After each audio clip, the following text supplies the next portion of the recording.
దేవుని గురించిన లక్షణాలు బైబిల్ అధ్యయనంలో తెలుసుకోవచ్చు. బైబిల్ అధ్యయనం చేసే కొద్దీ దేవునితో సహవాసం ప్రార్థన రూపకంగా వస్తుంది. ఎలా ప్రార్థన చేయాలి? కొన్నిసార్లు సమయం ఉంచుకుని, కొన్నిసార్లు ఏ సమయం మనం అనుకోకపోయినా కానీ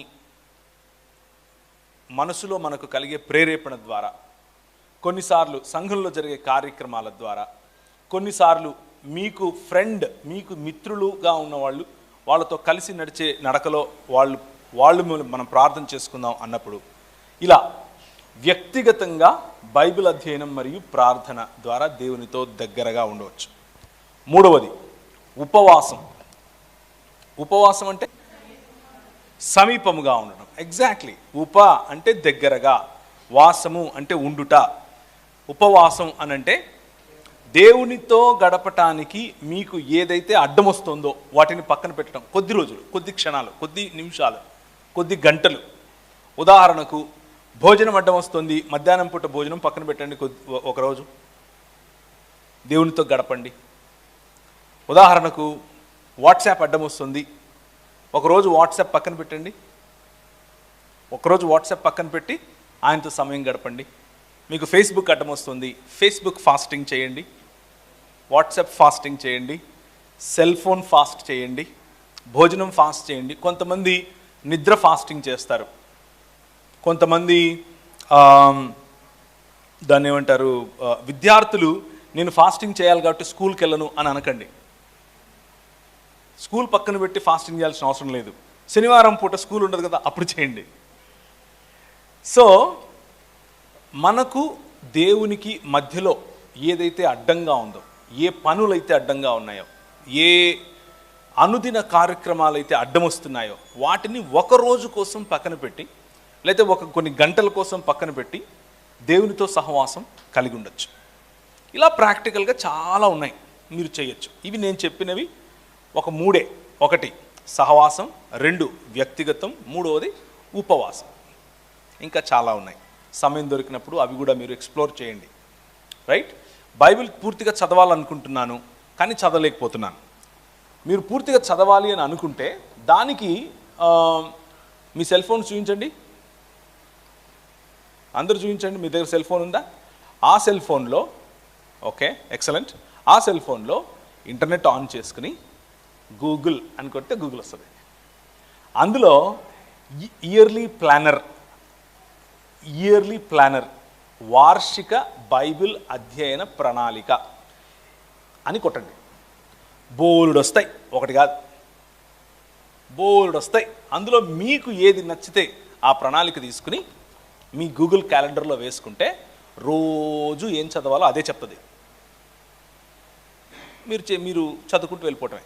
కానీ 365 రోజుల్లో బైబిల్ పూర్తి చేయటం అన్నది ఎవరెస్ట్ శిఖరం ఎక్కటం ఏం కాదు. దానివల్ల నీకు వచ్చే లాభం ఏం లేదు. కొత్తగా నీకు పైనుంచి ఏదో దేవుడు వరాలు కురిపిస్తాడు, నీకు లడ్డూ కావాలా నాయన టైప్లో తీసుకొచ్చి ఇస్తాడు, ఏమీ కాదు. అధ్యయనం ఇంపార్టెంట్, చదవటం కాదు.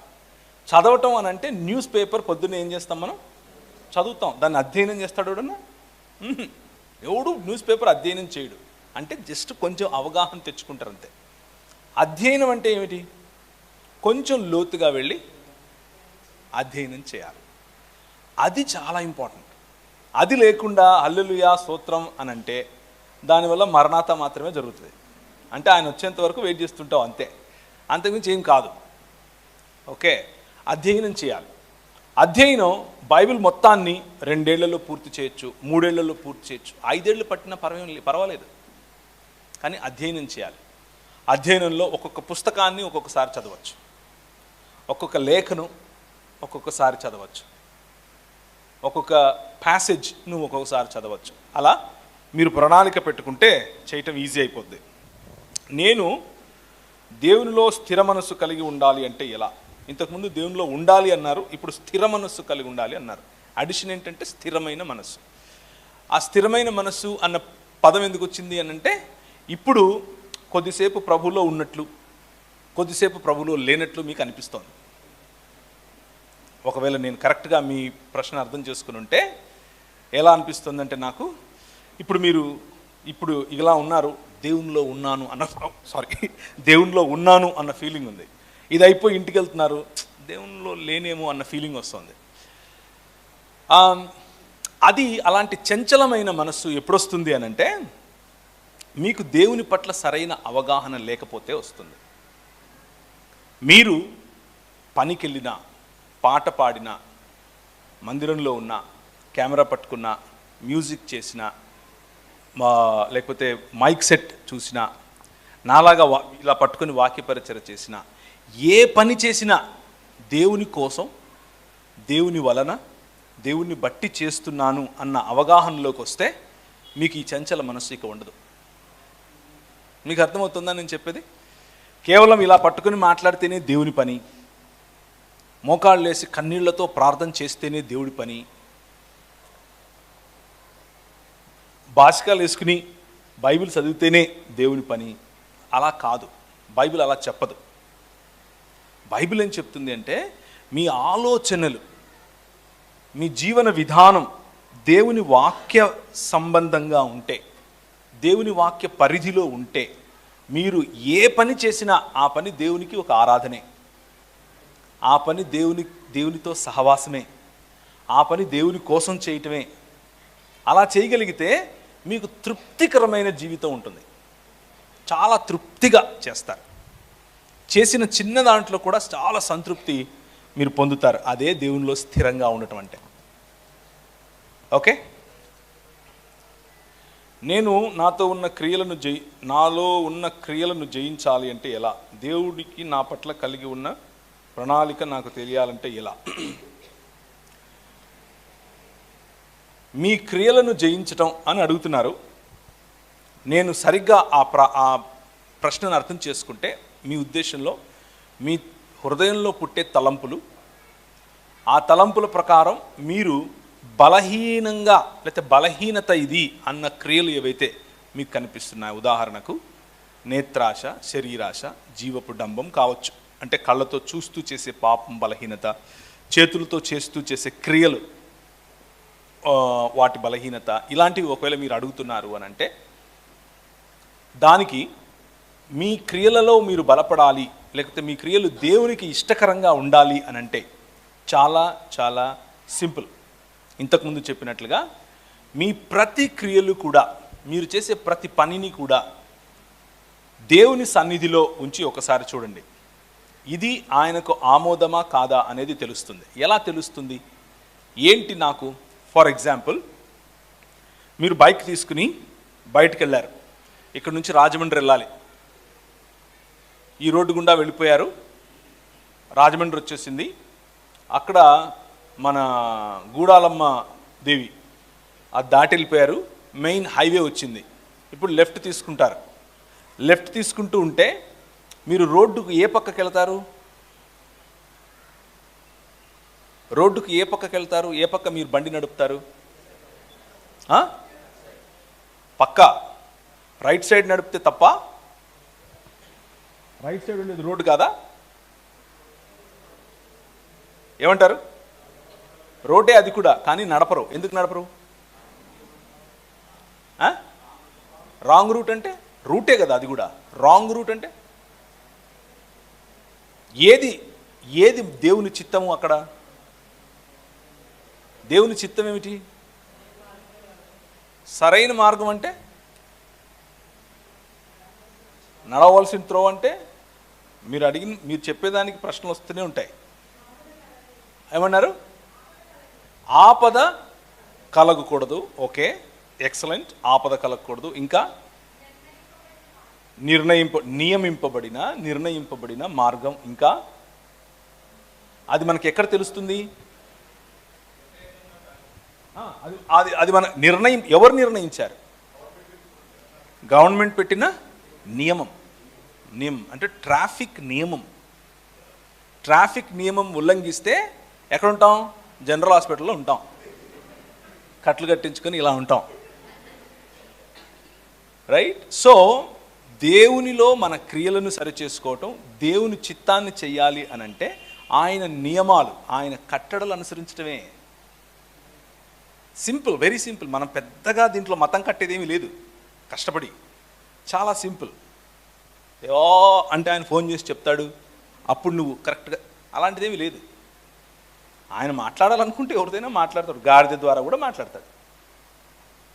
మాట్లాడాడా లేదా? బలాకుతో మాట్లాడాడా? బలాకు సమయంలో బిలాముతో మాట్లాడాడు, రైట్.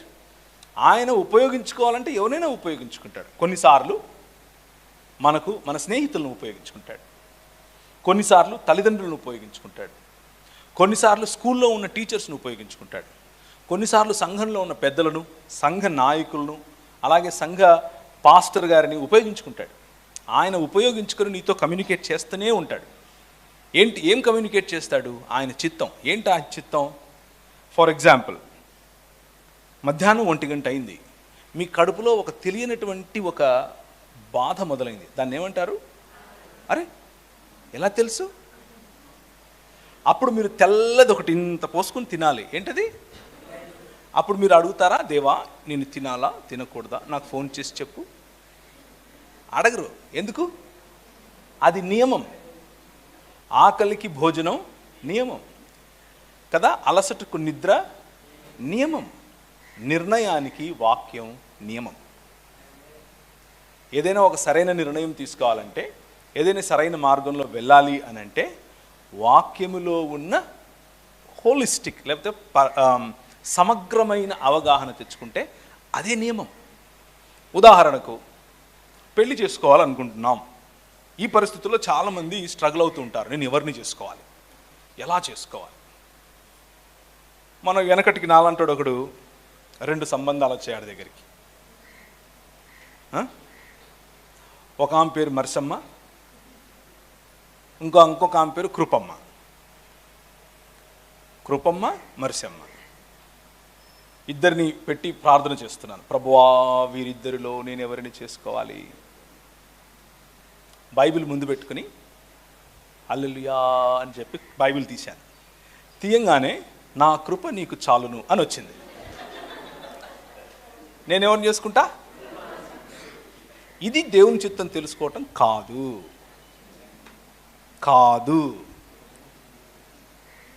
ప్రాక్టికల్ ఎగ్జాంపుల్ కదా, చాలామంది స్ట్రగుల్ అవుతారు ఈ విషయాలు, అందుకనే చెప్తున్నాను, అదే చెప్తున్నాను. అలా చేసుకోకూడదు. అలా దేవుడు మాట్లాడతాడు అని అనుకుంటే మనము దేవుడిని ఒక డబ్బాలో పెట్టిన వాళ్ళం అవుతాం. అలా కాదు. కృపమ్మ ఉంది, మర్సమ్మ ఉంది. ఇద్దరు ముందు ఆడపిల్లలు అయి ఉండాలి. పురుషుడు పెళ్లి చేసుకోవాలనుకుంటే ఆడపిల్ల అయి ఉండాలి. ఎందుకు? అది దేవుని నియమం.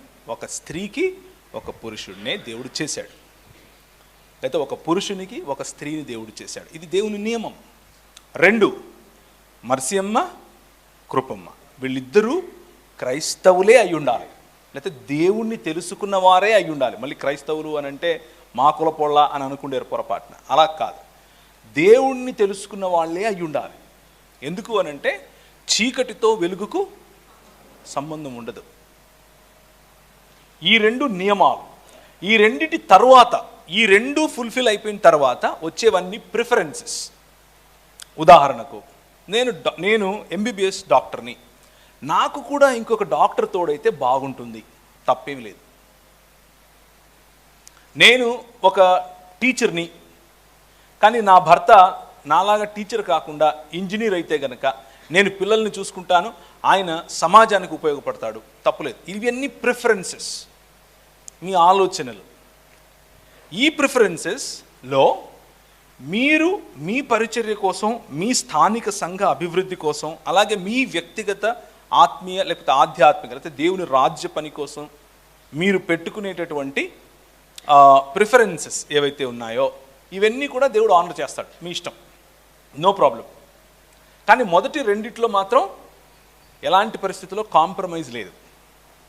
పురుషుడిని పురుషుడు చేసుకుంటాను అన్నా, స్త్రీని చేసుకుంటాను అన్నా అది దేవుని నియమం కాదు.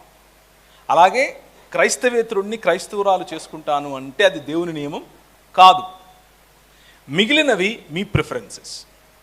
ప్రార్థించండి, సమయం తీసుకోండి, స్నేహితులున్నారు, పెద్దలున్నారు, పాస్టర్లు ఉన్నారు, సమయం గడపండి వారితో, వారి దగ్గర కొంచెం వాళ్ళ విజ్డమ్, వాళ్ళ జ్ఞానాన్ని కొంచెం తీసుకోండి.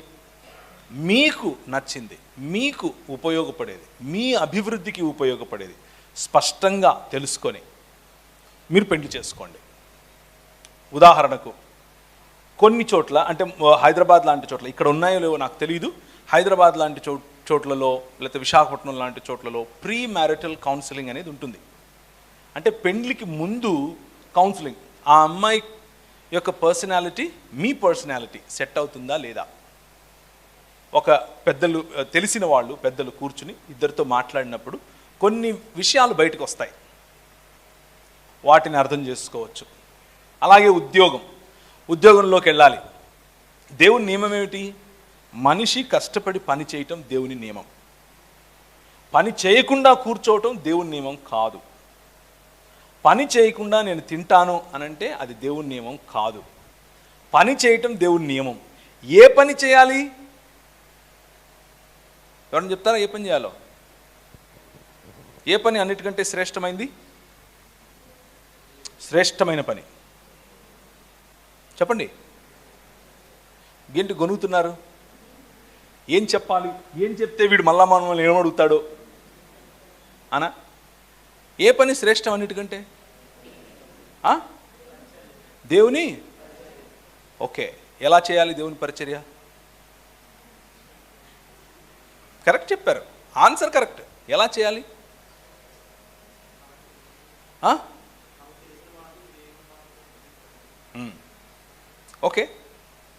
ఓకే, అది పనా? ఆ పని చేయొచ్చు కదా, మరి ఎందుకు? ధైర్యంగా చెప్పాలి. ఎస్, ఏ పనైనా దేవునికి ఇష్టమే. దేవుడు వద్దు అని చెప్పిన, దేవుని వాక్య పరిధిలో లేదా దేవుని వాక్య పరిధిలో ఆ వాక్య నియమాలకు వ్యతిరేకంగా ఉన్న పని తప్పు. ఉదాహరణకు నలుగురు కలిసి, ఒరే ఈరోజు కృష్ణపట్నం నేసేద్దాము, ప్రార్థన చేయరా అన్నాడట. వీడు ప్రార్థన చేసి టెంకాయ కొట్టాడు, వెళ్ళి దొంగతనం చేసి వచ్చారు. అది తప్పు. అది దేవుని వాక్యం చెప్పని పని. దేవుని వాక్యం చెప్పే పని ఏమిటి అని అంటే, ఏ పనైనా సరే, అది మైక్ పట్టుకొని ప్రచారం చేయటం కావచ్చు, పర్సనల్ ఎవాంజలిజం కావచ్చు, టీచర్ కావచ్చు, ఇంజనీర్ కావచ్చు, పైలట్ కావచ్చు, డాక్టర్ కావచ్చు, మీ ఇష్టం. ఏ పనైనా సరే సమాజానికి, కుటుంబానికి, దేశానికి, వ్యక్తిగతంగా మీకు ఉపయోగపడే ఏ పనైనా సరే చేయాలి. పని చేయకుండా ఉంటే తప్పు. సో నేనేం ఎస్టాబ్లిష్ చేస్తున్నాను? 2 ఉదాహరణలు తీసుకున్నాను దేవుని చిత్తం తెలుసుకోవటానికి. ఒకటి పెండ్లి, 2 ఉద్యోగం. ఎందుకంటే ఈ 2 చోట్ల యువకులు యువతులకు క్రాస్ రోడ్లో నిలబడి ఉన్నారు. ఏం చేయాలో అర్థం కాదు. మీరు కొత్తగా వెళ్ళి అంజనం వేయించుకోవాల్సిన అవసరం లేదు. గవ్వల జ్యోతిష్యుడి దగ్గరికి వెళ్ళి, కాటికాపర్ పెదరామయ్య దగ్గరికి వెళ్ళి, నేను మైక్రోసాఫ్ట్లో చేరాలా లేదా గూగుల్లో చేరాలా అని అడగాల్సిన అవసరం లేదు. సింపుల్గా మీకు తెలియాల్సిన పని ఏంటంటే, పని చేయాలి, కష్టపడి పని చేయాలి. ఎక్కడ ఉన్నా సరే